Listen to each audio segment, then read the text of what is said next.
আমার গর্ভবতী দিদি তার নিজের খেয়াল রাখার জন্য বাচ্চা ডেলিভারির শেষের দিকে আমাকে নিজের শ্বশুরবাড়ি ডেকে নিয়েছিল। কিন্তু আমার জামাইবাবু সেই সময় আমার সাথে জোর জবরদস্তি করার চেষ্টা করেছিল, আর আমি ভয় পেয়ে গিয়ে আমার দিদিকে সব কিছু বলে দিয়েছিলাম। কিন্তু আমার দিদি বলল যে তোমাকে এইগুলো করতেই হবে, না হলে বাইরের লোকের আঘাত ততটা কষ্ট দেয় না যতটা নিজের লোকের আঘাত দেয়। আমার সাথেও কিছুটা এরকমই হয়েছিল। আমার এই গল্প আপনার শরীরের রোম খাড়া করে দেওয়ার মতো গল্প। কোনোভাবেই আমার নষ্ট হওয়ার পেছনে বাইরের কোনো লোক ছিল না। আমার এই গল্পটা আপনাদের কাছে পৌঁছানোর উদ্দেশ্য এটাই যে আপনারা সমস্ত বিষয়ে সাবধান থাকুন। আমার নাম রূপা। আমরা দুজন বোন ছিলাম, আর আমার বড় দিদি পারুর বিয়ের সময় আমার মাত্র 15 বছর বয়স ছিল। আমাদের দুই বোনের বয়সের মধ্যে খুব একটা তফাৎ ছিল না, কিন্তু আমার দিদি আমার একমাত্র বোন ছিল, আর এই জন্য তার বিয়ের সময় আমার কেঁদে কেঁদে খুব খারাপ অবস্থা হয়েছিল। আমার জামাইবাবু কৈলাস বিদায়ের পর আমাকে ভালোবেসে আমায় তার পাশে বসালো, আর আমার হাত ধরে বলতে লাগলো, রূপা, কাদার কি আছে, শালি তো আধি ঘরওয়ালি হয়, তোমার যখন মন চাইবে আমাদের ঘরে চলে আসবে। জামাইবাবুর এই কথা শুনে আমি ভীষণ খুশি হয়ে গেলাম। দিদি বিয়ে করে অন্য শহরে চলে গেল। কৈলাস জামাইবাবু বলতে লাগলো, যখনই তুমি তোমার দিদির কাছে আসবে তখন আমি নিজে তোমাকে আমাদের শহর ঘোরাবো। দিদি বিদায়ের পর চলে গেল, কিন্তু আমার মনেরই ইচ্ছে হলো যে কখন আমি আমার দিদির বাড়ি যাব আর খুব মজা করব। দিদির বিয়ে হয়েছিল 1 বছর হয়ে গিয়েছিল, কিন্তু আমি তার শহরে যেতে পারিনি। পুরো 1 বছর পরে দিদি আমাদের বাড়ির কাছাকাছি এসে ঘুরে গিয়েছিল, আর কৈলাস জামাইবাবুও তার সাথে ছিল। সে খুবই ভালো মানুষ এবং খুব ভালোবাসতেও পারত। যতদিন সে আমাদের বাড়িতে ছিল ততদিন আমার আগে পেছনে ঘুরতে থাকতো, আমার খুব খেয়াল রাখতো। সে আমার জন্য অনেক কিছু উপহার আনতো। আমার কোনো ভাই ছিল না, এই জন্য আমার তার প্রতি খুব ভালোবাসা ছিল, আন্তরিক টান ছিল। 1 সপ্তাহ আমাদের সাথে কাটিয়ে দিদি আবার নিজের শ্বশুর বাড়ি চলে গেল। 1 মাস পরে আবার দিদির ফোন আসলো, কিন্তু দিদি ভীষণ চিন্তায় ছিল আর মাকে বলেছিল যে সে প্রেগনেন্ট, আর এই অবস্থায় অন্য শহরে গিয়ে থাকতে পারবে না, কেননা তার ভীষণ বমি হচ্ছিল, আর ডাক্তার তাকে আরাম করতে বলেছিল। এটা শুনে মাও চিন্তায় পড়ে গেল, আর আমার দিদির মধ্যে তো যেন আমার মায়ের প্রাণ ছিল, এত ভালোবাসতো মা দিদিকে। মা দিদিকে আমাদের ঘরে এসে যখন থাকতে বলল, তখন দিদি বলল কৈলাস তাকে একা ছাড়া থাকতে পারবে না। যদি দিদি এখানে চলে আসতো তাহলে কৈলাস জামাইবাবু আর তার বাবার অনেক অসুবিধে হতো। আর এমনিতেও এটা তো 1-2 মাসের ব্যাপার নয়, পুরো 9 মাস বাকি। দিদির এই কথা শুনে মা বলল যে তুমি চিন্তা করো না, আমি রূপাকে তোমার কাছে পাঠিয়ে দিচ্ছি, আর বোন গেলে তোমার মনও ভালো হয়ে যাবে, আর রূপা তোমার বাড়ির কাজকর্মেও তোমাকে সাহায্য করতে পারবে। মায়ের এই কথা শুনে দিদি খুব খুশি হয়ে গেল, আর বলল যে রূপাকে একা পাঠাতে হবে না, আমি কৈলাসকে বলে দিচ্ছি। আমি তো কবে থেকে এই সুযোগের অপেক্ষায় ছিলাম, আর কতবার প্রার্থনাও করেছিলাম ওখানে যাওয়ার জন্য, আর এই জন্য সঙ্গে সঙ্গে আমি খুশি হয়ে গেলাম, আর খুশি খুশি আমি নিজের জিনিসপত্র গুছিয়ে নিলাম। মাসি হওয়ার একটা আলাদাই খুশি আমার মধ্যে ছিল। 2 দিন পরে জামাইবাবু আমাকে নিতে আসলো, আর আমি তার সাথে আমার বোনের কাছে অন্য শহরে চলে এলাম। দিদির শ্বশুর বাড়িতে শুধুমাত্র কৈলাস জামাইবাবু আর তার শ্বশুর ছিল, এই জন্য আমার সেখানে থাকতে কোনো অসুবিধা হয়নি। দিদির শ্বশুর বাড়িতে শাশুড়ি ননদের কোনো ঝঞ্ঝাট ছিল না। দিদি আমাকে দেখে ভীষণ খুশি হয়ে গেল। দিদি আগে থেকেই আমার জন্য আমার পছন্দের খাবার তৈরি করে রেখেছিল, আমার থাকার জন্য সামনের একটা ঘরও আমাকে দিয়ে দিয়েছিল। দিদির শ্বশুরকে নমস্কার করতে আমি যখন তার ঘরে গেলাম, তখন তার অদ্ভুত কাণ্ড দেখতে পেলাম। দেখলাম সে বিছানায় পড়ে থাকা একজন অসুস্থ লোক, আর আমাকে দেখে অদ্ভুত অদ্ভুত কথা বলতে লাগলো। দিদি আমার হাত ধরে তার শ্বশুরের ঘর থেকে আমাকে বাইরে নিয়ে আসলো, আর বলতে লাগলো তার শ্বশুর অনেক বছর ধরে অসুস্থ, এই জন্য মাঝে মধ্যেই সে উল্টোপাল্টা কথা বলে ফেলে। তার ঘরে আমি যেন আর না যাই, আর আমার ওই ঘরে যাওয়ার কোনো দরকারও নেই। তাও দিদি আমাকে বলে দিল। দিদির শ্বশুর দিদির বিয়েতেও আসেনি আমাদের বাড়ি। কৈলাস জামাইবাবুর সম্বন্ধ আমার বাবার কোনো একটা বন্ধুর দিদির সাথে করিয়েছিল। আমার দিদির শ্বশুরের সাথে আমার এই প্রথম দেখা হয়, আর সত্যি তো এটাই ছিল যে আমি তার শ্বশুরের সাথে দেখা করে ভীষণভাবে ভয় পেয়ে গিয়েছিলাম। আমি দিদির ঘরে এসেছি 2 দিন হয়ে গেল, আমি তার শ্বশুরের ঘরে যাইনি। কৈলাসদা আমার খুব খেয়াল রাখতো, আর দিদির শরীর ভালো না থাকার জন্য দিদি বেশিরভাগ সময় বিছানায় শুয়েই কাটাতো। সারা ঘর আমি সামলে নিয়েছিলাম, কিন্তু একদিন এমন কিছু হয়ে গেল যে আমার হয়ে কাটা দিয়ে উঠল। রাত্রিবেলা খাবার পর রান্নাঘর পরিষ্কার করে আমি যখন ঘরে এলাম, আমি ভাবলাম যে আমি স্নান করে আসি। গরম এত বেশি পড়েছে যে পুরো ঘেমে গিয়েছিলাম। আমি স্নান করার জন্য আমার ঘরের বাথরুমে ঢুকে গেলাম। কিছুক্ষণের মধ্যেই আমি যেন অনুভব করলাম যে কেউ আমাকে দেখছে। প্রথম প্রথম আমার মনে হয়েছিল যে এটা আমার ভুল, কিন্তু হঠাৎ করে আমার নজর বাথরুমের জানালার কাছে যখন পড়লো, তখন আমি অবাক হয়ে গেলাম। ওখানে কোনো একটা ছায়া যেন আমার ওপর নজর রেখেছিল। আমি যেন দেখতে পেলাম, আর আমার বিশ্বাস হয়ে গেল যে কেউ লুকিয়ে লুকিয়ে আমাকে দেখছে। ব্যাপারটায় আমি পুরো ঘাবড়ে গেলাম। আমি তাড়াতাড়ি জামা কাপড় পরে নিলাম আর দৌড়াতে দৌড়াতে বাইরে বেরিয়ে এলাম। দিদির ঘরে যখন গেলাম, তখন দিদি আর জামাইবাবু আরাম করে একসাথে বিছানায় শুয়েছিল। আমি তাড়াহুড়োতে তাদের ঘরের দরজায় টোকা দিতে ভুলে গিয়েছিলাম। এবার তাদের দুজনকে একসাথে দেখে আমি লজ্জা পেয়ে গেলাম। জামাইবাবু উঠে বসে পড়লো, বলল যে ভেতরে চলে এসো রূপা, দরজায় দাঁড়িয়ে কি করছো? আমি বুঝতে পারছিলাম না যে আমার কি করা উচিত। আমি তাকে কি করে বলতাম যে বাথরুমের জানালা দিয়ে কেউ আমাকে যেন দেখছিল মনে হলো, কোনো একটা ছায়া দেখতে পেলাম যেন মনে হলো। আমি এমনি বলে দিয়েছিলাম যে দিদির কাছে জিজ্ঞেস করতে এসেছি যে দিদি দুধ খাবে কিনা। দিদি বলল তুমি আরাম করো, বাকি কাজ কৈলাস করে দেবে। আমি দিদির ঘর থেকে বেরিয়ে যখন আমার ঘরে ঢুকছিলাম, তখন দেখতে পেলাম দিদির শ্বশুর বারান্দা দিয়ে হেঁটে নিজের ঘরে যাচ্ছে। আমাকে ভীষণ অদ্ভুত চোখে দেখে সে তাকাতে লাগলো আর বলতে লাগলো, তুমি খুব সুন্দর, নিজের খেয়াল রেখো কিন্তু। এই কথাটা শুনে আমি রেগে গেলাম। ভাবতেও পারিনি যে সে আমাকে এই ধরনের কথা বলতে পারে। আমি ভয় পেয়ে গিয়ে আমার ঘরে চলে গেলাম। সারা রাত আমি জেগে রইলাম আর জেগেই কাটিয়ে দিলাম এইসব ভেবে যে দিদি তো বলেছিল যে তার শ্বশুর পুরোপুরি অসুস্থ আর সে ঘর থেকে বেরোতে পারে না, তাহলে এত রাতে সে বারান্দায় কিভাবে গেল আর সে কি করেছিল? ব্যাপারটা তো অদ্ভুত, আমাকে খুব ভাবিয়ে তুলছিল। বাথরুমের জানালার কাছে যেটা ছিল সেটা কি শুধুমাত্র আমার চিন্তা, নাকি সত্যি ওটা কি আমার চিন্তা ছিল? ওটা দিদির শ্বশুর ছিল না তো? এই প্রশ্নটা আমাকে পাগল করে দিচ্ছিল। পুরো রাত এমনি তাকিয়ে তাকিয়েই আমি কাটিয়ে দিলাম। তার পরের দিন সকালবেলা জামাইবাবু অফিস যাবার সময় বলে গেল, রূপা আমি বিকেলবেলা তাড়াতাড়ি চলে আসব আর তোমাকে শপিংয়ের জন্য বাজার করতে নিয়ে যাব, তুমি বিকেলবেলা রেডি থেকো। এটা বলতে বলতে হঠাৎ এসে আমার কাছে চলে আসলো আর আমার গালে হাত দিল আর তারপর অফিসে চলে গেল। দিদি পেছনেই দাঁড়িয়েছিল। দিদি বলল যে কৈলাস তোমাকে ভীষণ ভালোবাসে, তোমার অনেক খেয়াল রাখে, তুমিও চেষ্টা করো ওর খেয়াল রাখার। কেননা আমি কৈলাসের খেয়াল রাখতে আজকাল খুব একটা পারি না, ও ভীষণ ক্লান্ত হয়ে যায়। দিদির এই কথাটা শুনে বললাম যে তুমি চিন্তা করো না, আমি কৈলাসদার যথেষ্ট খেয়াল রাখবো। বিকালবেলা আমি সেজে গুজে তৈরি হয়ে গেলাম। তারপর কৈলাসদা আমাকে শপিং করতে নিয়ে গেল।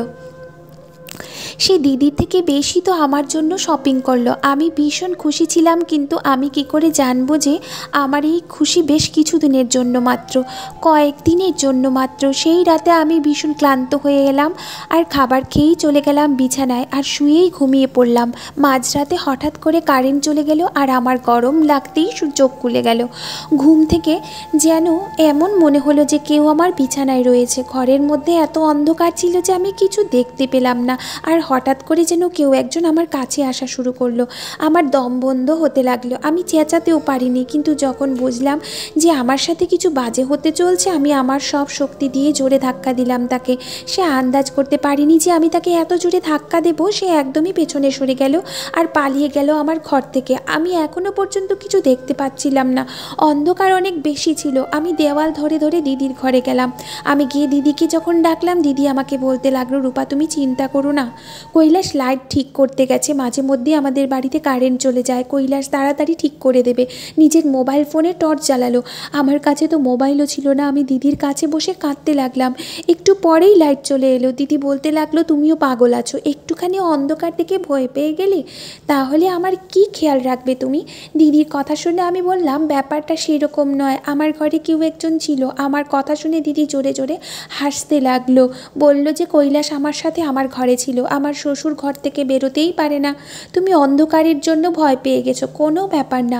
আমি জানি না আমি দিদিকে কিভাবে বিশ্বাস করাবো যে আমার ঘরে সত্যিই কেউ ছিল, কিন্তু সেটা কে ছিল আমি বুঝতেই পারছিলাম না। যদি কৈলাস তার দিদির সাথে থাকে, তাহলে আমার ঘরে কে ছিল? প্রথমে বাথরুমে জানালার কাছে কেউ একজন নজর রেখেছিল, আর এবার ঘরের মধ্যে কেউ একজন ছিল মনে হলো। আমি ভয় পেয়ে গেলাম। আমার মাথার মধ্যে থেকে খালি দিদির শ্বশুরের খেয়াল আসছিল। লাইট ঠিক করে কৈলাসদা ঘরে আসলো আর আমাকে দেখে বলল যে পারো, আমি তোমাকে প্রথম বলেছিলাম যে অন্ধকারেও ঘাবড়ে যাবে, তুমি ওর কাছে চলে যাও। দিদি জামাইবাবুকে বলতে লাগলো খুব অন্ধকার ছিল, আমি যদি পড়ে যেতাম আমি কি করে জানবো যে এত ভয় পেয়ে যাবে। আমি দুজনকেই বললাম যে তোমরা আমাকে নিয়ে চিন্তা করো না, আমি ঠিক আছি। আর এবার আমি আমার ঘরে গিয়ে ঘুমিয়ে পড়বো। আমি দিদিকে বেশি চিন্তা করতে দিতে চাইনি, কেননা মা বলেছিল যে ডাক্তার দিদিকে টেনশন দিতে বারণ করেছে।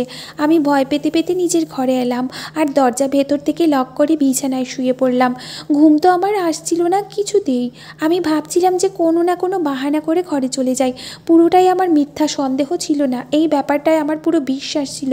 কেউ আমার একাকিত্বের সুযোগ নেওয়ার চেষ্টা করছিল। পরের দিন কৈলাসদা কোনো একটা কাজের জন্য কিছুক্ষণের জন্য দুপুরবেলা অফিস থেকে ঘরে আসলো। ওই সময় দিদি ওষুধ খেয়ে নিজের ঘরে গভীর ঘুমে ঘুমোচ্ছিল আর আমি রান্না করে খাবার তৈরি করছিলাম। আর আমাকে সে পেছন থেকে জড়িয়ে ধরেছিল। আমি তার থেকে এই ব্যবহার একেবারেই আশা করিনি। আমি ভয় পেয়ে নিজেকে তার থেকে ছাড়িয়ে নেওয়ার চেষ্টা করতে লাগলাম। আমার আওয়াজ যেন আমার গলার মধ্যেই আটকে গেল আর আমি কিছু বলতে পারলাম না। কিন্তু কৈলাস তো আমাকে ছাড়ার বদলে আরও জোরে জড়িয়ে ধরলো আর বলতে লাগলো যে তুমি এত সুন্দর, তোমার থেকে নজরই সরে না। আমি অনেক চেষ্টা করে তার হাত থেকে নিজেকে ছাড়ালাম আর রান্নাঘর থেকে বাইরে পালিয়ে গেলাম দৌড়ে। তখন কৈলাস আরও বলতে লাগলো যে তোমাকে স্নান করার সময়ও খুব সুন্দর লাগে আর আমার মোবাইলে তোমার ভিডিও আছে। জামাইবাবুর এই কথাগুলোয় আমার যেন দম বন্ধ হয়ে আসছিল। আমি ভাবতেও পারিনি যে এই লোকটা এত নোংরা একটা লোক। আমি কাঁদতে কাঁদতে যখন জামাইবাবুর দিকে তাকালাম তখন সে বলতে লাগলো আমি তোমার সাথে শুধুমাত্র প্রেম ভালোবাসার কথা বলতে চাই। আর বলতে বলতে আমার দিকে এগিয়ে আসলো আর আমি ঘরে চলে গেলাম আর নিজেকে ভেতর থেকে লক করে দিলাম। কিন্তু আমি ভয়েতে কাঁপতে লাগলাম। আমি আজ আমার জামাইবাবুর এমন রূপ দেখলাম যে এর আগে কখনো দেখিনি। আমি তো তাকে দাদা ভেবেছিলাম, কিন্তু সে তো আমার মান ইজ্জতের বিরুদ্ধে গিয়ে আমার শত্রু বেরোলো। জানি না কবে থেকে তার বাজে নজর আমার উপর পড়েছে আর আমি খেয়াল পর্যন্ত করিনি। কৈলাসদা কিছুক্ষণের জন্যই অফিস থেকে ঘরে এসেছিল আর তাই সে আবারও চলেও গেল অফিস। আর আমি ঠিক করে নিয়েছিলাম যে আমি আর এক মুহূর্ত এখানে থাকবো না। বিকেলবেলা যখন দিদি নিজের ঘর থেকে ওঠে আমার কাছে আসলো তখন কেঁদে কেঁদে আমার পুরো চোখ ফুলে গিয়েছিল। সে বিরক্ত হয়ে জিজ্ঞেস করতে লাগলো যে কি হয়েছে, কি ব্যাপার, তুমি এত কাঁদছো? আমি দিদির কাছে সত্যিটা লুকিয়েছিলাম, কেননা ওনার অবস্থা এমন ছিল না যে আমি জামাইবাবুর ব্যাপারে এত বড় কথা বলবো। আমি কাঁদতে কাঁদতে বললাম যে খুব মা বাবার কথা মনে পড়ছে, আমি বাড়ি যেতে চাই। কথাটা শুনে দিদি আমাকে জড়িয়ে ধরে বলল মাত্র এইটুকু ব্যাপার, তার জন্য তুমি কেঁদে কেঁদে তোমার চোখ ফুলিয়ে দিয়েছো? তুমি চিন্তা করো না, আমি কৈলাসকে বলবো তোমাকে বাড়ি পৌঁছে দিতে। জামাইবাবুর সঙ্গে এক শহর থেকে অন্য শহরে যাবার কথা ভেবে আমার সারা গায়ে ভয়ে কাঁটা দিয়ে উঠল। আমি দিদিকে বললাম যে বাবা আমাকে নিতে আসুক। দিদি বলল ঠিক আছে, ভালো কথা, এই বাহানায় বাবার সাথে আমারও দেখা হয়ে যাবে। আমি দিদির কথা শুনে খুশি হয়ে গেলাম। আর দিদি যেইমাত্র আমার কাছ থেকে উঠে নিজের ঘরে গেল তখনই তার জোরে চেঁচানোর আওয়াজ শুনতে পেলাম। আমি সঙ্গে সঙ্গে দিদির ঘরে গেলাম। আমি গিয়ে যা দেখলাম তা দেখে আমার পুরো হুঁশ উড়ে গেল। দিদি বিছানার পাশে পড়ে গিয়েছে আর নিজের পেট ধরে জোরে জোরে চেঁচাচ্ছে। আমি দিদিকে উঠিয়ে বিছানায় শোয়ালাম আর অনেকক্ষণ তার কাছে বসে রইলাম। তার অবস্থা ঠিক মনে হলো না। আমি দিদিকে বললাম যে ডাক্তারের কাছে চলো, কিন্তু দিদি বারণ করে দিল আর আমার হাত ধরে বলল যে আমাকে ছেড়ে তুমি যেও না, এই অবস্থায় আমি একা থাকতে পারবো না। আজ তো তুমি ছিলে, আমাকে ওঠালে, আমার খেয়াল রাখলে, কিন্তু তুমি যাবার পর যদি এরকম কিছু হয় তাহলে তো আমার বাচ্চা মরে যাবে। দিদির এই কথাটা শুনে আমি ভীষণ চিন্তায় পড়ে গেলাম। খানিকটা বাধ্য হয়ে আমি কিছুদিন থেকে যাওয়ার কথা ভাবলাম আর দিদিকে বললাম তুমি একদম চিন্তা করো না, আমি তোমার সাথে আছি। আমার কথা শুনে দিদি খুব খুশি হলো আর আমাকে জড়িয়ে ধরলো। জামাইবাবুও বাড়ি চলে এসেছিল। দিদি জামাইবাবুকে বলল পড়ে যাওয়ার ঘটনাটা, তার শরীর খুব খারাপ লাগছে। এটা শুনে জামাইবাবু বেশ চিন্তায় পড়ে গিয়েছে দেখলাম। সে আমায় বলল যে নিজের দিদির জন্যও জুস বানিয়ে নিয়ে এসো। আমি রান্নাঘরে গিয়ে সবার জন্য জুস বানাতে লাগলাম। আরও একবার কৈলাসদা রান্নাঘরে চলে আসলো আর আমার সাথে জবরদস্তি করার চেষ্টা করলো। আমি কৈলাসদাকে ধাক্কা দিলাম আর রেগে গিয়ে বললাম তোমার লজ্জা করে না? তোমার বউয়ের শরীর এত খারাপ আর তুমি নিজের শালিকার বাবার সাথে এরকম নোংরামো করছো? জামাইবাবুর উপর আমার কথার কোনো প্রভাব পড়লো না, সে আমার সাথে আবার জোর জবরদস্তি করতে লাগলো। আমার চেঁচানোতে দিদি চলে আসলো। আমি এতটা ঘাবড়ে গিয়েছিলাম যে দিদির যে অবস্থা সেটা না ভেবেই আমি তাকে জামাইবাবুর সমস্ত সত্যি বলে দিয়েছিলাম। দিদি একবার আমার মুখের দিকে তাকালো ভালোভাবে, আর দ্বিতীয়বার জামাইবাবুর মুখের ওপর তাকালো, আর তাকে বলতে লাগলো, তুমি কীরকম মানুষ যে একটা 15 বছরের মেয়েকে তুমি কাবু করতে পারো না? 1 সপ্তাহ ধরে তোমাকে একা নাচাচ্ছে আর তুমি এর কিছু করতে পারলে না? দিদির এই কথা শুনে আমার পায়ের তলা থেকে মাটি সরে গেল। আমি অবাক হয়ে দিদির দিকে একভাবে তাকিয়ে রইলাম। বললাম যে তুমি কি বলছো? দিদির মুখে একটা অদ্ভুত হাসি ছিল। সে আমার হাত ধরে নিজের ঘরে নিয়ে গেল। আমি অবাক হয়ে দিদিকে দেখতে লাগলাম। দিদি আমাকে তার কাছে বসালো আর আমার মাথায় হাত বোলাতে বোলাতে আমায় বলল, দেখো রূপা, আমার কথা মন দিয়ে শোনো। আমি কৈলাসের সমস্ত সত্যি জানি, কিন্তু কৈলাস তোমার থেকে যেটা চায় তোমাকে সেটা করতেই হবে। আমি রেগে গিয়ে উঠে দাঁড়িয়ে পড়লাম আর আমি দিদিকে বললাম, এই তুমি কি কথা বলছো? তুমি কি জানো তোমার বর আমার সাথে কি করতে চেয়েছে? সে আমাকে ব্যবহার করতে চায়, আমার সাথে খারাপ কিছু করতে চাইছে। আর তুমি কি করে একটা এরকম মানুষের সাথে জীবন কাটাচ্ছ যে তুমি প্রেগনেন্ট হবার পরও তোমার বোনের ওপর নোংরা নজর রাখে? সে তোমাকে আর তোমার বাচ্চাকে সারা জীবন কি দেবে? আমার কথা শুনে দিদি বলতে লাগলো, তোমাকে কৈলাসের সাথে সেই সমস্ত কিছু করতেই হবে যা সে তোমার থেকে চাইছে, না হলে সে কখনো বাবা হতে পারবে না। দিদির এই কথাটা শুনে আমি বললাম, তুমি কি বলছো? তোমার পেটে তো জামাইবাবুর বাচ্চা। আমার কথা শুনে দিদি হাসলো আর বলল, না আমি গর্ভবতী, আর না আমার পেটে কোনো বাচ্চা আছে। আমার এমন কিছু রোগ আছে যে যার জন্য আমি কোনো দিন মা হতে পারবো না। এই জন্য আমি তোমাকে এখানে ডেকেছিলাম, যাতে তুমি এখানে এসে আমাকে আর কৈলাসকে একটা বাচ্চা দিতে পারো। কৈলাস অন্য কারোর বাচ্চা দত্তক নিতে চায় না, তার নিজের বাচ্চা চায়। আর এই জন্য আমার কাছে এর থেকে সহজ রাস্তা আর নেই। আমি অন্য কোনো মহিলাকে নিজের সতীন বানিয়ে এখানে আনতে চাই না। এই জন্য আমি ঠিক করেছি যে এই কাজের জন্য আমি তোমাকে বলি দেব, আর আমি তোমাকে বেছে নেব। এমনিতেও তুমি আমার নিজের বোন তো নও। আমি কৈলাসকে খুব ভালোবাসি আর আমি তাকে কোনোভাবেই ছাড়তে চাই না। এই জন্য আমি চাই যে তুমি গর্ভবতী হয়ে যাও, আমার আর কৈলাসের জীবনে সন্তানের ইচ্ছেকে পুরো করে দাও। আমি তো জামাইবাবুকে এতদিন আমার শত্রু ভাবছিলাম, কিন্তু আমার দিদিও এই নোংরামোর সাথে তার বরাবরের ভাগিদার। নিজের ঘর বাঁচানোর জন্য আমার দিদি আমার জীবন নষ্ট করার কথা ভেবেছিল। আমি আমার দিদির সামনে হাত জোর করে বললাম যে আমাকে ঘরে পাঠিয়ে দাও, কিন্তু আমার দিদি আমার একটাও কথা শুনলো না। আর রাতের অন্ধকারে নিজের বরের বিছানায় আমাকে পাঠিয়ে দিল। আমার কাছে বাঁচার কোনো পথ ছিল না, কেননা আমার দিদি আমাকে ভয় দেখিয়েছিল যে যদি আমি তার কথা না শুনি তাহলে কৈলাস আমার সাথে জবরদস্তি করবে, আর এর যে দোষ এটা আমার কোনো মিথ্যে প্রেমিকের নামে চাপিয়ে দেবে। আর আমি সারা জীবন আমার মা বাবার কাছে আমার মান ইজ্জত নষ্ট হবার কৈফিয়ত দিতে পারবো না। আমি ভাবতেও পারিনি যে আমার বোন আমার সাথে এরকম ব্যবহার করবে। আমি জানতাম যে আমার বোন আমার নিজের বোন নয়, কিন্তু আমি কখনো আমাদের মাঝে এমন বিভেদ আসবে স্বপ্নেতেও ভাবিনি। আমার দিদি আমাকে টানতে টানতে ধাক্কা দিয়ে ঘরের মধ্যে পাঠানোর চেষ্টা করলো। আমি নিজেকে ছাড়ানোর চেষ্টা করছিলাম আর তার জন্য আমি চেঁচাতে লাগলাম। আমার দিদির শ্বশুর ঘর থেকে বেরিয়ে এলো। সে হঠাৎ করে এসে আমাকে দিদির হাত থেকে ছাড়ালো। আমার দিদিকে আর তার বরকে ধমকি দিল যে তারা যদি আমার সাথে কোনো জবরদস্তি করার চেষ্টা করে তাহলে সে পুলিশকে ফোন করবে। জামাইবাবু রেগে গিয়ে নিজের বাবার সাথে বাজে ব্যবহার করতে লাগলো। আর তারপর দিদির শ্বশুর আমাকে নিজের ঘরে নিয়ে গেল। সে আমাকে নিজের ঘরে নিয়ে গিয়ে বলল, জানো তো প্রথম দিন থেকেই আমার সন্দেহ হয়, কিন্তু আমি যদি তোমার দিদির কথা বলতাম তাহলে তুমি বিশ্বাস করতে না। তুমি তাড়াতাড়ি নিজের বাড়ি চলে যাও, এরা দুজন মানুষ নয়, এরা শয়তান হয়ে গেছে। বোধহয় আমি আমার ছেলের লালন পালন ভালোভাবে করতে পারিনি, যার জন্য আজকে আমাকে এই দিন দেখতে হচ্ছে। আমি কৈলাস জামাইবাবুর বাবার ফোন থেকেই নিজের ঘরে ফোন করলাম আর আমার বাবাকে সব কিছু বলে দিলাম। পরের দিন সকালবেলা বাবা চলে আসলো আমাকে নিতে। আমার কথা শুনে সে দিদির সাথে সারা জীবনের জন্য সম্পর্কই তুলে দিল। বাবার এই ব্যাপারটায় খুব আফসোস হলো যে তার লালন পালনে ফাঁক নিশ্চয়ই থেকে গিয়েছিল।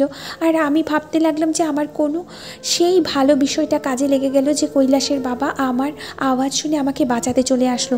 এই ঘটনাটা ঘটেছিল কয়েক বছর হয়ে গেছে। আমার দিদির সাথে আমার কোনো সম্পর্ক ছিল না, কিন্তু একটা কথা সবসময় আমার মাথায় চলে আসে, আমার মা আমাকে দিদির ঘরে থাকতে বলে আর দিদির ঘরে থাকার জন্য পাঠিয়ে অনেক বড় ভুল করেছিল। আর আমি একজন অপরিচিত পুরুষকে নিজের দাদা ভেবে তার থেকেও বড় ভুল করেছিলাম। আমার দিদি আমার সাথে যা কিছু করেছিল সেগুলো সহ্যের সীমার বাইরে ছিল, কিন্তু আজকের দুনিয়া এই সমস্তই ঘটে চলেছে। আর এর জন্য আপনারাও নিজের মান সম্মানকে সব সময় বাঁচিয়ে চলুন। ধন্যবাদ বন্ধুরা। ভিডিওটি যদি আপনাদের ভালো লেগে থাকে অবশ্যই লাইক, কমেন্ট, শেয়ার আর সাবস্ক্রাইব করে পাশে থাকার অনুরোধ করছি। ধন্যবাদ।